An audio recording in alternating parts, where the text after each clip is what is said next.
عالم عرب کا اللہ کے دشمنوں کے ساتھ دوستی اور امت مسلمہ کے ساتھ بے وفائی ہرگز اس کی دلیل نہیں ہے کہ اس سطح زمین سے اللہ کے برحق دین کا نام و نشان مٹ جائے گا۔ جب کوئی قوم بغیرت بن جاتی ہے تو اللہ تعالیٰ اس قوم سے اسلام کا جھنڈا لے کر کسی دوسری قوم کے ہاتھ میں دے دیتا ہے۔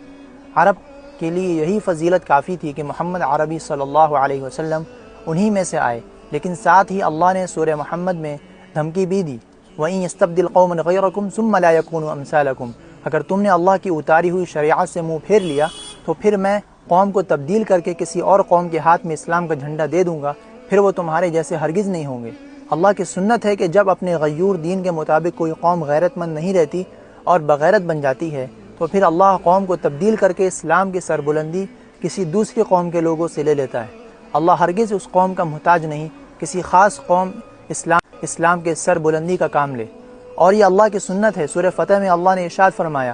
تم ہرگز اللہ کی سنت کو تبدیل ہوتا نہ پاؤ گے۔ یہ تقریباً 1200 سے 1300 ہجری کی بات ہے کہ جب مسلمان بغیرت بن گئے تھے تو اللہ نے منگولوں کو ان پر مسلط کر دیا، جو کہ عباسی خلافت کے سینٹر تک آ گئے، اور وہاں مسلمانوں کا ایسا قتل عام ہو گیا کہ ہر عام و خاص شخص کی زبان پہ یہ جاری ہو گیا کہ اب اس سرزمین سے اسلام کا نام مٹ جائے گا، لیکن اللہ نے انہی منگولوں میں سے، انہی تاتاریوں میں سے لوگوں کو مسلمان کر دیا جو کفار کے خلاف لڑے، جو کہ اپنوں کے خلاف لڑے اور اسلام کو زندہ رکھا۔